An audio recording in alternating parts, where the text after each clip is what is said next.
Hi.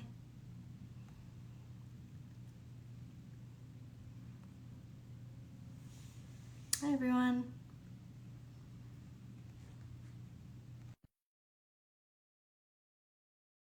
Just a minute.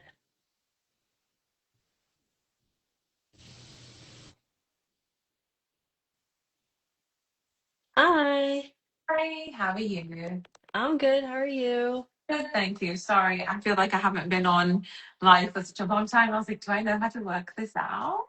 I don't It's know how okay. to. We actually haven't done one in a bit either, so this is a nice little refresher. Yeah, it's really nice. Yeah, for future ones. Well, Yeah. thank you for joining today. I'm really excited for this conversation, and thank you everyone for joining us today for today's live.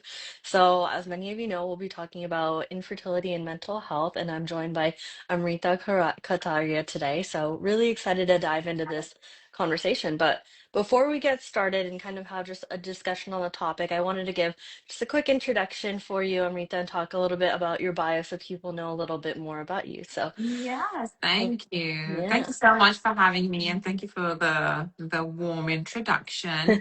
So my name is Amrita Kataria. I'm a licensed mental health therapist and an LPCC here in California. I have two licenses, Florida and California.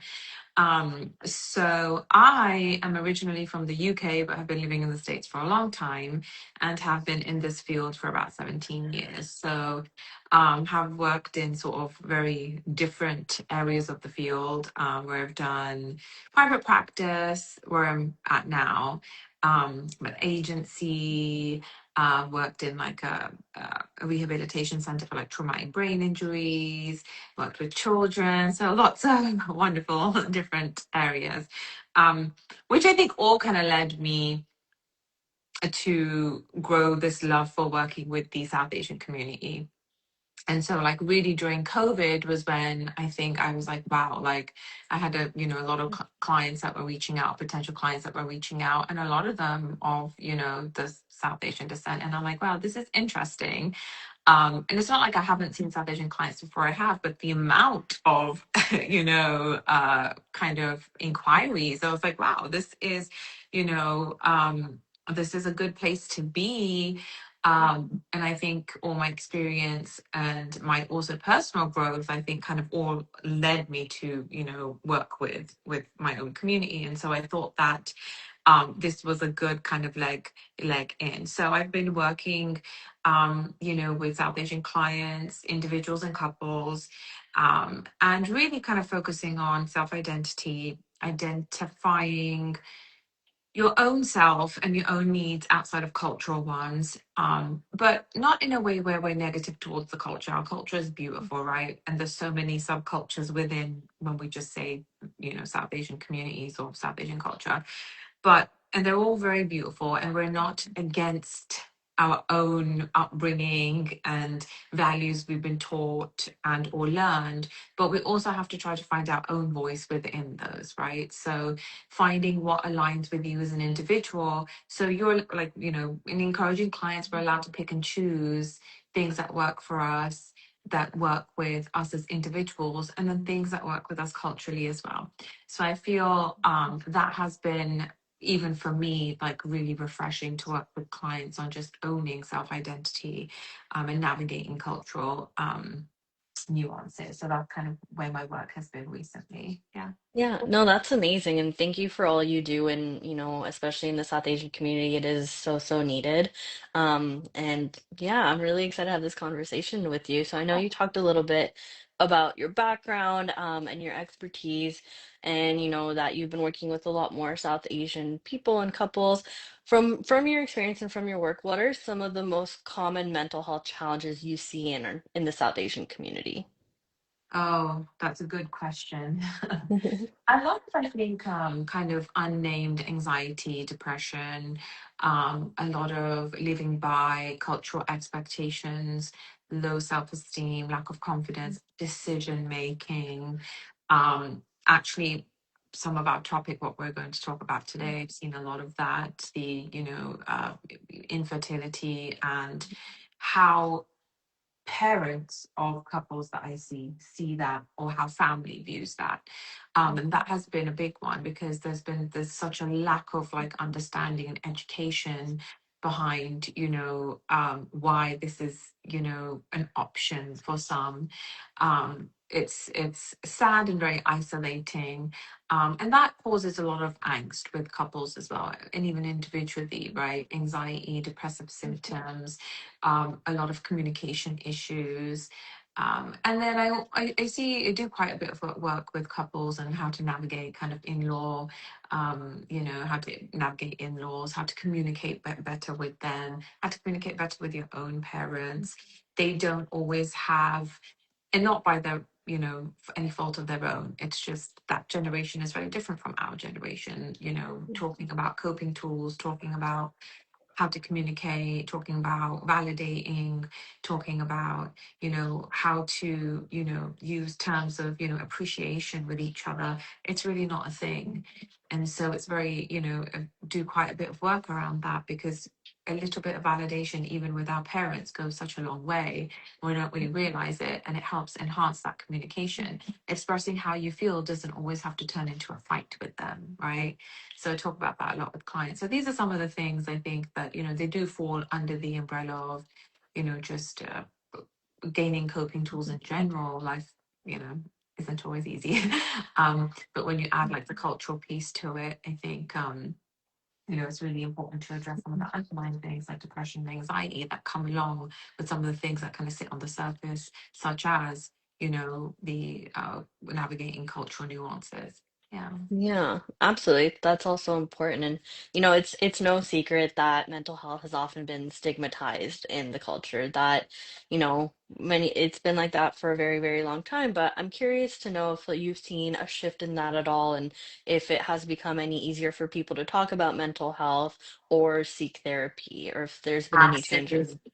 Absolutely. I have seen such, historically, that there's been a Mhm, very deep rooted belief that emotional struggles, should be managed privately within the family. Like don't air out our dirty laundry. And it's been taught, of course, like talking to others about your issues, it reflects poorly on the family, right? Like, you shouldn't be talking about our stuff. And I remember even growing up in my own family, it's been a thing. Like, no, we don't tell anybody what's going on. We kind of figure it out, and it's like, okay. Now looking back, I'm like, not the healthiest route, but I have seen quite a big shift, especially when I work with clients.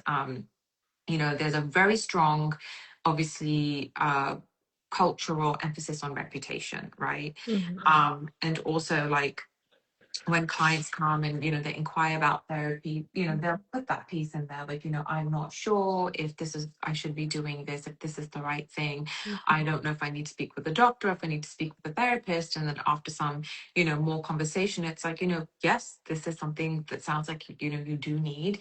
And it's actually good to see that openness, right? From I know our parents generation, maybe even beyond that, but from ours and going forward, there is an openness and more of like a admitting that, yes, I'm struggling, I need some help, mhm, especially when now we've got, diagnosis kind of thrown out there from, maybe the mhm, psychiatrist or a doctor they've seen, I'm struggling with anxiety, I have depressive symptoms, mhm, I really need coping tools. And now we do have more insight. We are aware that those things impact our daily functioning. When they impact mhm, our daily functioning, can't work, can't get up and do the things we have to do, whether you're a parent, whether you're not a parent, whether you're working, whether you're not working, we still need to function. So I do think there's more of this, like, kind of admitting that I'm struggling, and what mhm, I'm doing and who I'm talking to um isn't necessarily helping at this time. So mhm. yeah, I do see that there is a shift.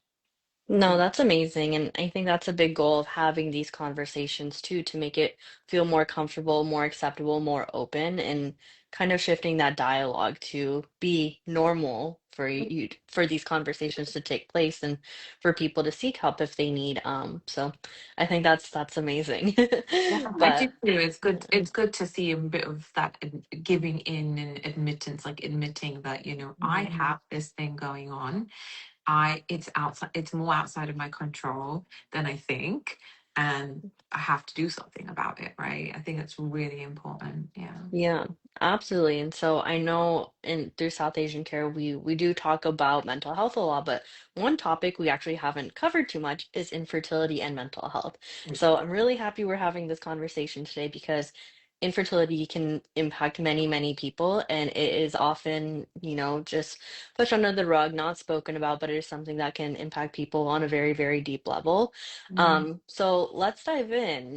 Just from your work, how would you kind of describe the emotional and psychological impact it can have on individuals and or couples? Yes.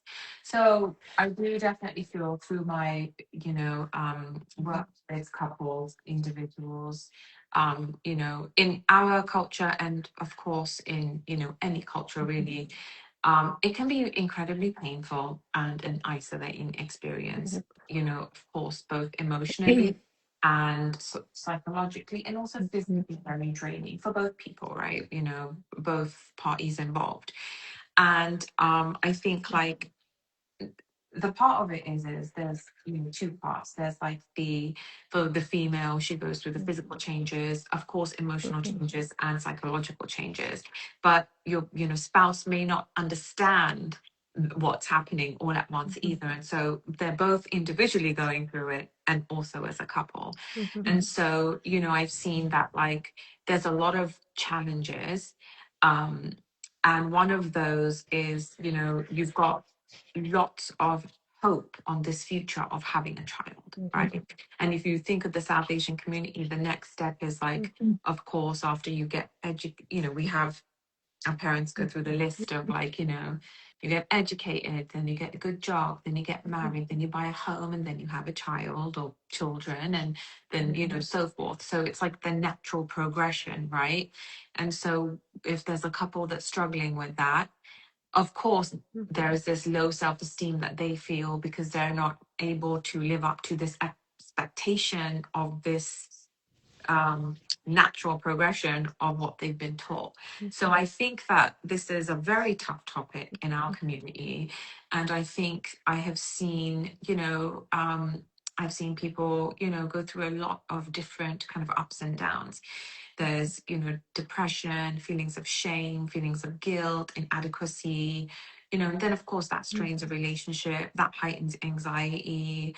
And then of course like cycles of like self-blame or silence. Sometimes, partners go completely quiet, because talking and talking and talking about this thing that they're trying to change. And if that say it goes in a direction where they're not able to even through this process have a child, then what does that mean? What's the hope for the future, right? And mhm, so there's quite a bit um, of quite a bit of like mental health and psychological kind of I don't say issues, but yes, that are connected to this mhm. process. Yeah, for sure. Yeah, it seems like there's very many different levels to this and different angles. And I know you mentioned that sometimes, these things can impact relationships and how people understand each other, especially within, between couples. For a couple who may be going through this, how can they support each other emotionally through the process, especially when maybe their coping styles are different from each other? Yes. So I think that's a very good question. I love that question. Coping it's different for everyone, right? Mhm, So the most important thing, of course, is communication around it. Like my take on it is don't wait to start therapy when now you're like at disconnect or discord or don't, know how to support each other and there's all kinds of things going on. There's a lot of adjustment. Going through the fertility process is, you know, it's a huge thing. When when you think of like buying a car and buying a house and everything that goes into it, right? You have to think of this as one of those big major life adjustments and big major life shift, right? Because there's a lot. You've got a lot riding on this as well. Like, yeah, this is going to happen. There's a lot going on. So talking to a mental health professional from the get-go, I wouldn't wait until now we've got depression, anxiety, you've got all these things going on. I wouldn't wait. I would look at it like, you're setting yourself up for success, even though it's going to be a tough journey, because anything we do, there's always a bit, we always go through a rough patch before it gets better. And that's how it is. That's how we learn. That's how we grow, right? We seem to think it's a bad thing. No, it's not a bad thing. It doesn't feel good when we're in it, but it's not a bad thing because we grow from that, right? And so, like, the most important thing is, like, I would say, set yourself up for success and seek out, the care of a mental health professional, so that you can talk about how do we learn to cope, if we're struggling individually, and then how do we show up for each other, right? If we go back to like when I work with couples and we think of the love languages, right? And how do we show up for each other? We all have different love languages. So if we see our partner struggling, we'll do something, express how we care about them, how we validate them, how we love them. And that could go a long way. But waiting until you've got resentment and anger and all this stuff going on, and then, that's a lot of undoing. So I think just as any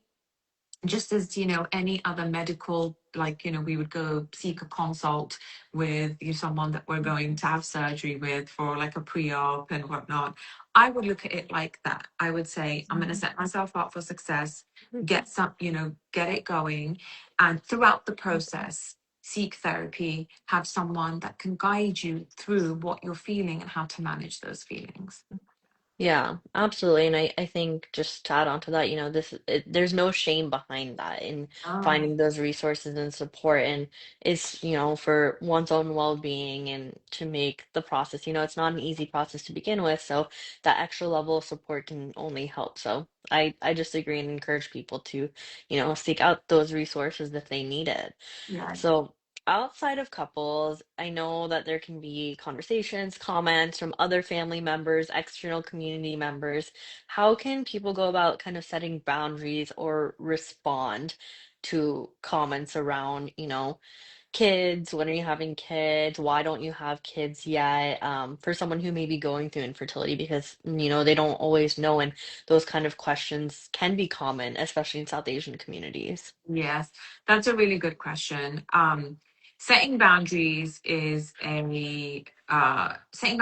hard one, right? Because when we think of a boundary, we always think, oh, we're setting it for somebody else. You're not. And I do a lot of this work with my clients. We have to really kind of reframe and understand that we are learning our own limits when we set boundaries. We're really not doing it for the other person. We're doing it for ourselves, right? And, reminding yourself that, um, when somebody brings this up and it's hard for you, they also may not know the entirety of what you're going through, right? So that's really going to kind of shape your response. And knowing that, okay, we as a couple, as an individual, this is something I am struggling with. So I'm going to remind myself that the other person may not fully understand, but how am I going to set this boundary? And what you do that is you think to yourself, okay, this is hard for me and this is something I don't want to get into, and you voice it just like that. This is a hard topic at this point in time in life, and I'm not really open to talking about it right now, but maybe at some later point. And I know sometimes aunties, they come up to you like, oh, you should have a baby by now, and and that's hard. That's really hard, and that does happen. And that's where you have to recognize they do not know everything.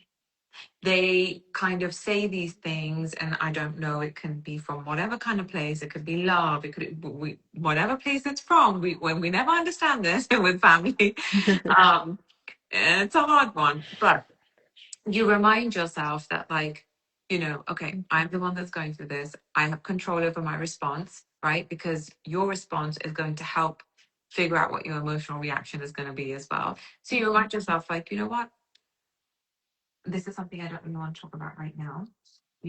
or maybe soon there'll be a baby soon, right? So you have to kind of figure out for yourself, and it does really depend on the individual when you do set boundaries, when it's a, person coming at you.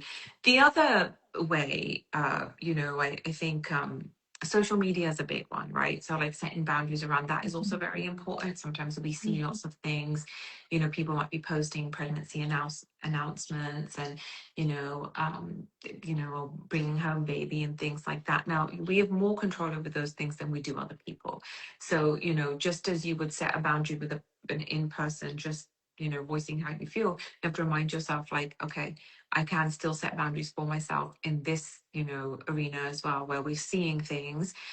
You might mute your notifications, you might come off social media for a little while, hone in other ways of coping instead of scrolling. We're now maybe reading for fun, maybe we're working out, maybe we're spending more time with family. So filling your cup up with things that really make you happy. So you have to remind yourself the people and the things that don't serve you during this process, you're allowed to let that go, and or you're allowed to just let it be. So when it is a person face to face, you can just let it be, and you remind yourself, again, cultural nuance, right, comes back to that self identity and the cultural values and all that stuff, and your own values. Sure, you're not going to be nasty to this person, but you're going to gently tell them, thank you for your wonderful concern here, but when there's a baby, you'll be the first to know. And sometimes we have to go that route. Not only it's not for the other person, it's for your own mental well-being, if that makes sense. Yeah. Yeah. Yeah. No, those boundaries are very, very important. And this honestly goes beyond the topic of infertility. Sometimes it's about marriage discussions. It can be about a lot of different things, but I think kind of the advice you gave actually goes for many different situations. So very, very valid. But I think it's important, just to take care of your own well-being, and just setting those boundaries, and so it doesn't go any further than that. Exactly. Um, The yeah. other the other thing is, like, you don't always have to, like, if I was to really break it down with the boundaries, right? You can take a pause before responding, and you really don't have to have an immediate answer. And sometimes you don't have to give them what they want to hear either, right? And I know that's difficult, but we've all, I think, probably really confidently say, at least from you and I, at least, we've probably both been in those situations where we've had someone come up to us and ask questions. So, when are you getting married? So, what are Yeah. you doing next? And you're just stumped, right? But, you can take a minute just to remind yourself, like, this limit is for me. It is not for Mhm. this person. But if it makes this person go away, I can tell them, you can kind of make it what you want to be so it serves you. And also, like we talked about, using a calm and clear statement, like, I'd rather not talk about this right now, or I don't really want to go there. If you're, sometimes I know these things generally happen at gatherings as well, which is the most inappropriate time. But nonetheless, it tends to happen at those times. You can also redirect into a different topic of conversation if you feel like you want to avoid that. We always want to set a limit with empathy, because we're not coming from a place of anger, though it might make us feel angry. But remember, is it going to serve you to be angry? Mhm. And so always bring it back to yourself, because the boundary isn't for the other person, it is for you. Yeah. Understand your own limit, what you can handle and what you can't handle, right? The thing is, like, we only have so much control, like with social media, pregnancy announcements, and even there are people may post that they're going through the infertility process, and you might not be there. Let's say you're in a position that you're not there, but you want to be there, and it's really hard for Mhm. you, right? So there's more control where we can say, okay, I'm going to get off social media, I'm going to go do something that fills up my cup, makes me feel good.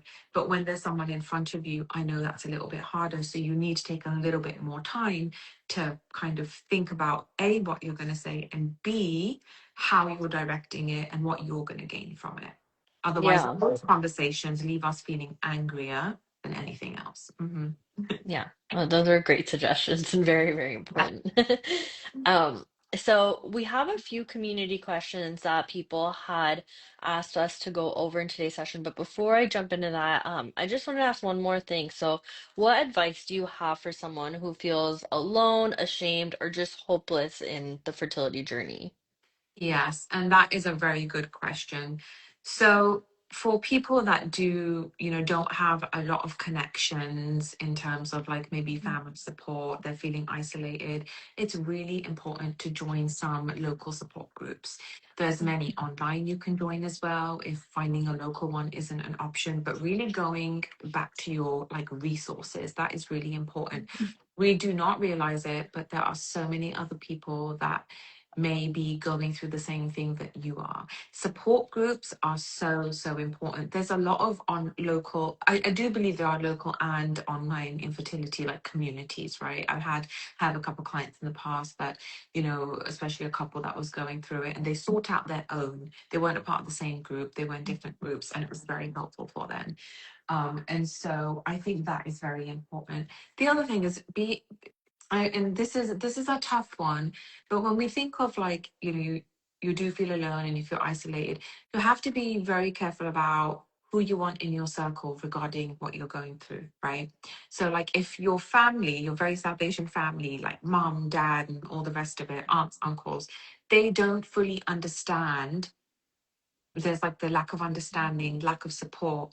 Those people for this specific thing that you're going through aren't going to be your support people. They're not going to be your support group, right?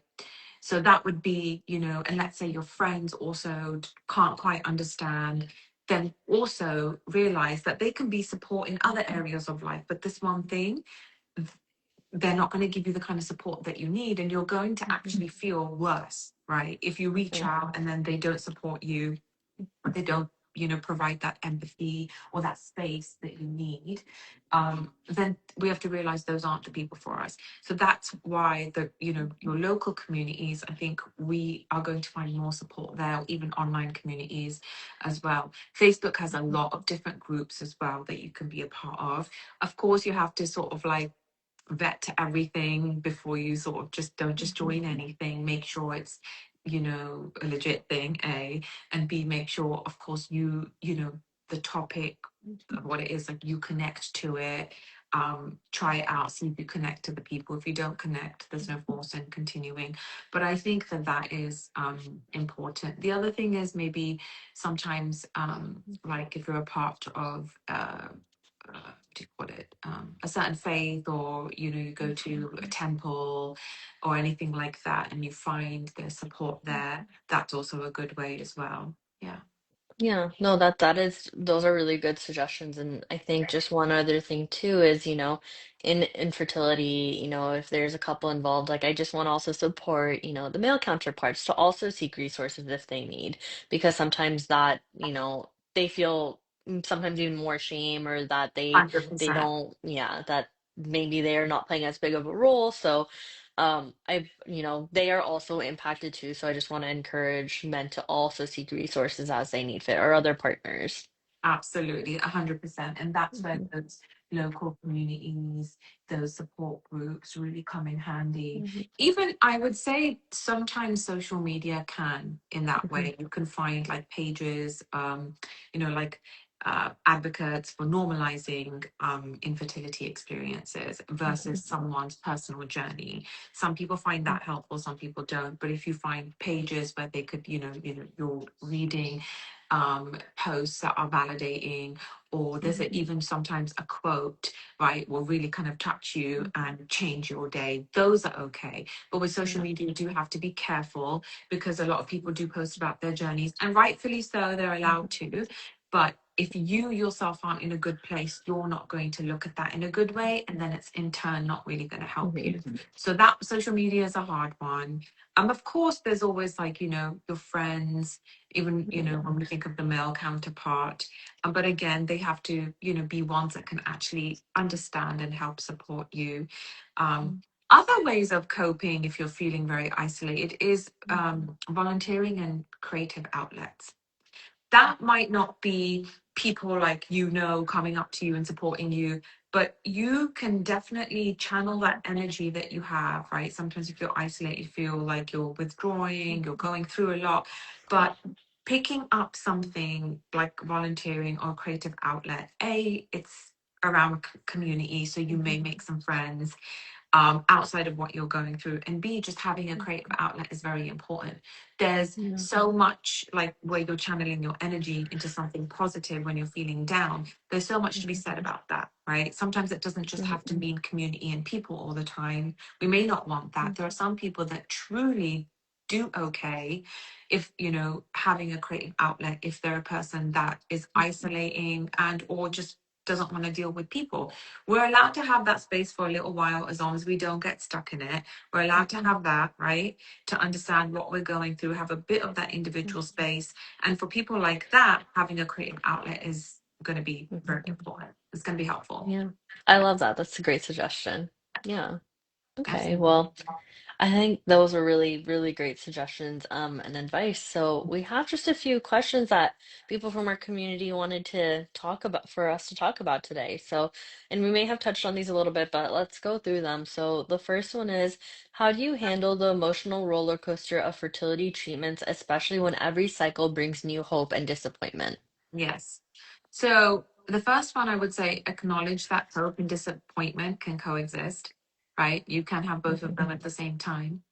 And reminding yourself, like, practicing that mindfulness or grounding between cycles as well is very important. Giving yourself permission to emotionally rest. You do not have to be thinking about it all the time. And I know that is very difficult, but that again, your, you know, the things, finding creative outlets and, doing things that you enjoy or going back to doing things that you once used to enjoy, those are really important, right? Leaning on support, and we talked a little bit about that. And then, celebrating small wins, just very, very small wins, even if, like, okay, I wasn't feeling X today, of course, the treatments, and especially for a female, maybe, and even for a male, celebrating, okay, we were able to sit down as a couple and have dinner and not worry about this happening or that not happening, right? So I think that also is really, very important. Yeah. Yeah, absolutely. No, that's great. For someone else said, what can you do when infertility starts creating tension or distance in your relationship? And I know we talked a little bit about, you know, communication and partners, but if you have any other insights on that one. Absolutely. So I would say communicating, like intentional communication around this, is important. Like around the how, like checking in with each other in terms of infertility, like, and it could be a few times during the day, a few times in the week, like communicating more often about how we're feeling about this specific thing.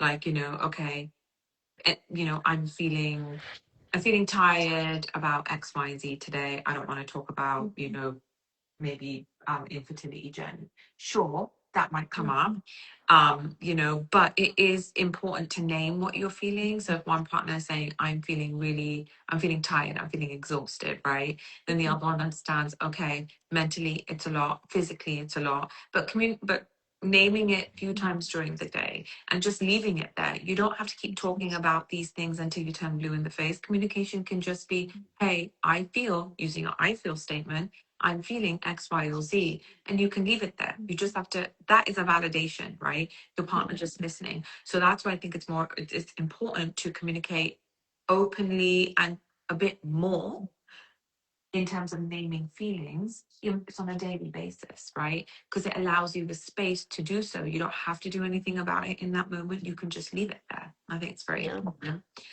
Um, Now, if it starts creating like resentment and things like that, like blame, and that has happened, I've seen that, like this isn't happening because you did this, or, sometimes I've also heard like, because you were exercising, so, Mhm. you lifted weights, this, that, and this. So sometimes we do, unfortunately, irrational things start coming up because it is Mhm. such a difficult topic. Mhm. You got to remind each other that you're on the same team. You're not against each other. This is your journey together. Though you individually might experience different things, you are still a couple, and it's still happening together to both of you, not just, blaming one or the other. Um, and then this one, so it's like going to contradict my first point where it's like communicate more often, but In the same breath, set aside time where you're talking about, where you have time, not really talking, but time to reconnect, where it's fertility free. So, like a date night once in the week where you go out, get a meal, watch a movie, and we haven't talked about, the fertility journey or anything like that. And then, of course, we've talked about considering couples therapy from the get go, which can actually prevent some of the building up resentment, any blame, things like that. Yeah. Yeah. Yeah.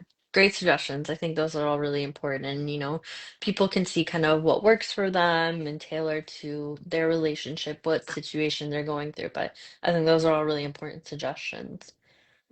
And our last one, which I know we touched on too, how do you cope when you're constantly seeing pregnancy announcements on social media and it starts triggering sadness or comparison? Yes, social media can be so great in so many ways, and then other ways it's really hard, and it's not about the content others are putting out, it's what kind of mental space we're in and how we perceive it. That's right, one of the especially with this topic.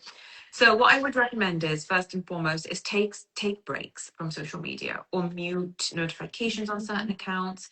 I think taking a break from social media probably is one of the better routes to go. Um, if let's say if like a lot of your work is on social media, I know that's going to be hard, but that's where I would say mute certain accounts or either unfollow. You have to be proactive in doing that, right? We can't be like, this is really mentally affecting me, but then you constantly keep looking at it. You fall into a very bad cycle. Mhm. So you either come off it or you mute. Reminding yourself that when we see something on social media, we're only seeing a moment of someone's journey, a moment in time, right? Which is very small. It's not the full story, it's not the full journey. We might see a happy moment that someone is posting about that is a small win for them that they're trying to celebrate. We may not have seen all the sadness that they've been through, right? So we have to really, really, really be realistic. When somebody posts something, it's it's it may not be the entire truth. It could be a half truth. It could be the truth for them in the moment. But for you, it doesn't, you do not have to look at it like, wow, this person got there and I need to get there. That doesn't make sense. We all have different journeys. Um, Focusing on your own journey and your healing journey versus a timeline is really important, right? You can't do things in somebody else's timeline because this person is now here, so I want to be here. So we have to be very rational about this. Our brain tends to go into this irrational mode where it's like, oh my God, I've been working on this for so long. Why don't I have this? Why does this person already have this? We're not, it's not a true comparison, A. And B, again, we don't know the full story. So when you do decide to take a break from social media, what you can do is, like, let's say you still want to engage, then you find more uplifting spaces online to do that. If online is your thing, a lot of people, may not Mhm. also terms of social battery and being out and about and may not have too many of those local resources and they find resources and space online, then make sure they're uplifting, right? So when Yeah. we're looking at certain pages we're following on like Instagram, make sure we're following, find some quotes. There's so many pages with beautiful like affirmations and quotes and things like that. So those things are really important to look at when we're seeing things on social media and they start triggering you. You have to understand, like, okay, what does this mean for me? This is not doing Mhm. anything for me. It's not serving me. So what do we Yeah. do about that, right? I think that's the perspective to go from versus, wow, this person is here and I need to be here. That's not realistic. Yeah. Yeah, absolutely. And for someone who has to be on social media or they are on there for other purposes, one other thing I heard recently, and I haven't tried it myself yet, but I think there's way to put words that you can filter out. So if you don't want to say anything pregnancy related, I think you can put in pregnancy and it won't show you any content related to that. Oh, you I could think do some that. platforms do that. Okay. That's So that good. could be That's helpful. Yeah, Yeah, thanks for sharing that. I did not know that. And so that's some news for me as well. yeah, That would really be something, just if it can yeah. filter that out. Because yes, like you said as well, like there are some people maybe Mhm. for work have to be on social media, or for Mhm. some people it's their downtime. There's no Yeah. judgment. scroll away as long Mhm. as it's serving you. So, Yeah. for me, like 11 o'clock at night, looking at brownie recipes, oh, it definitely serves me because then the next day I'm Yeah, making those chocolate brownies. exactly. Yeah, so you definitely that's a really great that you've that's a thing, like, so Yeah. testing it out would be good. I will also try to test it out. So I'll choose something else, not brownies. Brownies are my favorite.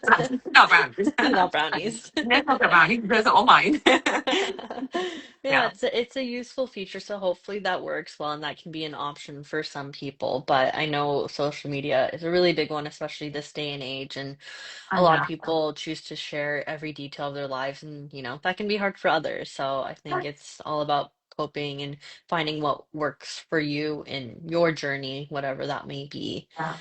Yeah. I agree. I agree. It goes back to like what we talked about in the beginning. And then, a lot of my Mhm. work is around that self-alignment. Like, if what aligns with you as an individual, right? Like, Yeah. think it's super, super, super important to kind of, you got to shift the focus back on yourself. This Mhm. person that might be posting, or these people that we're following that post, they all have their reasons to post, and it's okay. They can share whatever they want. It's it's our perception of it all, right? And if Yeah. your perception doesn't change around that, you yourself as an individual are going to feel very negative, and it's not going to feel good. So Yeah. yeah, yeah, Absolutely. trying to change up little things and help reframe your thought process is important. Yeah. Yeah, very important. Well, those are all the questions we had today, but do you have any final words, final advice for our community members? I would just say that, I think mental health in the South Asian community has come a long way. And I would say that if you are feeling a certain way, there is, you do not need to hold back, right? And, remind yourself that there's help. Remind yourself that people that do understand, finding a good fit is very important in terms of a therapist, and reach out. There is no harm in reaching out. It is better than struggling and suffering in silence. Yeah. Absolutely. Well, thank you so much for sharing your expertise today. All community members who joined, if you have any other questions, feel free to visit Amrita's page. If you also want to get in touch with her, learn more about her, she also has her profile on South Asian Cares Directory. She's an incredible professional, so I urge you all to get in touch if you have any needs or questions. But thank you so much for having this important Thank discussion you. today. Yes, thank you for having me. It's been wonderful. Such an important topic. And I really appreciate you allowing me to be on the platform with you and doing this. Yeah, thank you. Absolutely. Looking forward to many more. Thank Thank you. All you. right, bye. Bye, everyone. Bye.